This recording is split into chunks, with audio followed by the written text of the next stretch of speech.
नमस्कार. मनातल्या कथा चॅनलवर आपलं स्वागत आहे. जर तुम्ही चॅनलवर पहिल्यांदाच आला असाल तर चॅनलला जरूर सबस्क्राईब करा. गेल्या भागात आपण पाहिले की राधा गौरीला भूतकाळातील अनेक गोष्टी सांगत असते. तिचे वडील अचानक देवाघरी गेल्यावर तिच्या आयुष्यातील लक्ष स्वतःच्या पायावर उभे राहणे, पैसा कमावणे हेच होतं. त्यामुळे विकास नावाचा एक मुलगा तिला नेहमीच पाहत राहायचा हे तिला माहीत असून देखील ती त्याच्याकडे लक्ष देत नव्हती. कारण तिला प्रेम वगैरे ह्या गोष्टीमध्ये पडायचं नव्हतं. तिच्यासाठी तिचं स्वप्नच महत्वाचं होतं, ते म्हणजे स्वतःच्या पायावर उभं राहणं. राधा स्वतःच्या आयुष्यातील कोडं उलगडणार होती. तिच्या डोळ्यात अंगार होता. आता पाहू पुढे. राधाच्या डोळ्यात एक अंगार होता. खूप काही बोलायचं होतं. तिने मोठा श्वास घेतला आणि बोलू लागली. ती फक्त बोलणार नव्हती तर तिच्या आयुष्याचे रहस्य सांगणार होती. गौरी, आपलं माणूस असं एकाएकी निघून जाणे मनाला चटका लावून जाते. आपल्यासोबत वावरणारी व्यक्ती, आपल्या अगदी जवळची, आपली हक्काची व्यक्ती, जिच्यावर आपलं सर्व भवितव्य अवलंबून असते, ती गेल्यावर समोर केवळ काळोख दिसतो. ते सत्य नेहमी असत्य आहे की काय ह्याची खात्री करत राहतो. त्याची कमी आयुष्यभर भासते. कितीही प्रयत्न केला सावरायचा तरी व्यक्ती असफल राहते. माझे वडील गेल्यावर घर उद्ध्वस्त झाले. आम्ही पोरके झालो. खरं तर त्या प्रसंगाला सामोरे जाऊ वाटत नव्हते. त्या क्षणाला लाचारी ह्या शब्दांचा अर्थ चांगल्या प्रकारे कळू लागला. फार कठीण काळ आणि त्याहून चीड यावी असे एका पाठोपाठ एक प्रसंग. आजही आठवले तरी चीड येते, खूप चीड. नाण्याच्या दोन बाजू असतात, तसेच आपण ह्या समाजात राहतो त्याच्याही दोन बाजू आहेत. काळी बाजू काय हे सहज उमगू लागले होते. घरावरून छप्पर नाहीसे व्हावे आणि आडोशाला जागा शोधूनही सापडू नये ही गत झाली होती बघ. आपली तगमग हाल कळूनही समाज पुढे येत नाही, उलट 4 पाऊल मागे जातो. आपल्याविषयी क्षणार्धात दृष्टिकोन बदलतो. का बदलतो दृष्टिकोन हा प्रश्न आजही सतावतो, खूप सतावतो. गौरी एक एक शब्द मन लावून ऐकत होती. राधा बोलतच होती. आज ती पहिल्यांदा इतकं मन मोकळं करत होती. डोळे काठोकाठ भरून आले होते आणि त्याहून जास्त मनाला मोकळं व्हायचं होतं आज. गौरी, मी नेहमी ऐकायचे नवरा गेल्यावर स्त्रीची काय अवस्था होते, जग तिला कोणत्या नजरेने पाहते. जेव्हा ही परिस्थिती घरात पाहिली तेव्हा तिचे भयान रूप किती किळसवाणे असते ते कळले. आईचा तो भकास चेहरा, आई कुठेतरी जणू हरवली होती. ज्या दिवशी बाबा गेले त्या दिवशी सगळ्या बायका आईभोवती जमल्या. कोणी तिच्या कपाळावरची टिकली काढत होतं तर कोणी बांगड्या फोडत होतं, कोणी तिच्या पायातली जोडवी काढत होतं. आधीच दुःखाने अर्धमेली झालेली माझी आई, तिच्याशी ह्या बायका अशा वागत होत्या.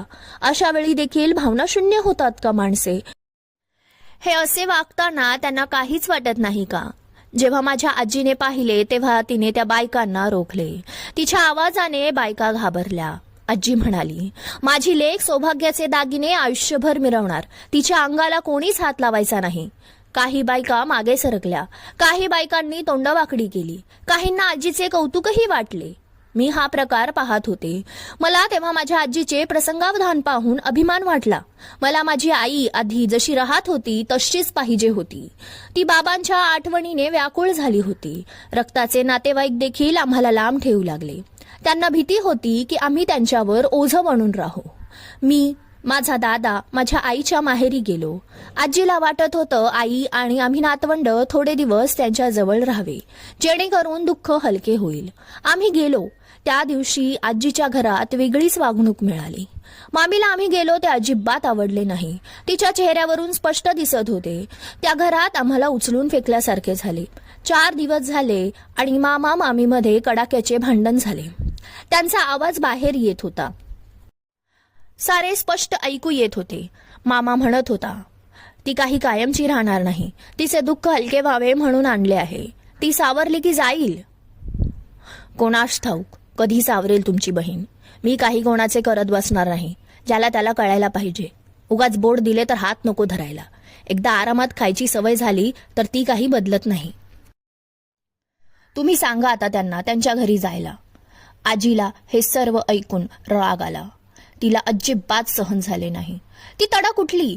तिने मामाचा दरवाजा ठोकला. मामाने दार उघडलं. आजीने तोंडाचा पट्टा सुरू केला. माझी मुलगी मला जड नाही. तिला वाटेल तितके दिवस राहील. तिच्या दुःखात मी आई म्हणून तिला आधार देऊ नको का? तुझी हिंमत कशी झाली असे बोलायची? कसल्या काळजाची आहेस ग तू? अशा वेळेला आधार द्यायचं सोडून वाटेल ते बोलते आहेस. थोडा तरी विचार कर. आले तिच्या नशिबी हे दुःख, तिची काय चूक आहे? आपली माणसे सावरायला असतात, असे तुटकपणे वागणे शोभत नाही. पुन्हा जर काही बोललीस तर याद राख, गाठ माझ्याशी आहे. त्यानंतर मामी एकही शब्द बोलली नाही. तिला आजीचा प्रचंड राग आला होता. तिने राग गप गिळला. इथे आईच्या डोळ्यातून अश्रू थांबत नव्हते. मी आणि दादा आईजवळ बसून होतो. आजीने आम्हा तिघांना कवेत घेतलं. आजीच्या मायेची ऊब आधार देत होती. त्या रात्री आम्हाला झोप लागली नाही. आईसाठी तो मोठा धक्का होता. कधी नव्हे ते मामीचे वेगळे रूप पाहिले होते. खरं तर रूप तेच होते, फक्त त्या दिवशी समोर आले होते. ते म्हणतात ना, खायचे दात वेगळे आणि दाखवायचे वेगळे, तसलाच काहीसा प्रकार. धक्क्या मागून धक्के येत होते. आयुष्याचे अनेक पैलू अनुभवायला मिळत होते. त्या दिवशी कळलं, कितीही कठीण काळ आला तरी आपल्याला स्वतःलाच स्वावरावं लागतं. हतबल होऊन मुळीच चालत नाही, भावनिक होऊन चालत नाही. ही दुनिया प्रॅक्टिकल वागणाऱ्या लोकांनी भरली आहे. इथे भावनेची, दुःखाची किंमत शून्य आहे. मदतीचा हात मागण्यापेक्षा आपल्या मनगटातच इतकी ताकद पाहिजे की कोणासमोरही हात पसरायची वेळ येऊ नये. गौरीच्या मनाला सारं काही पटत होतं.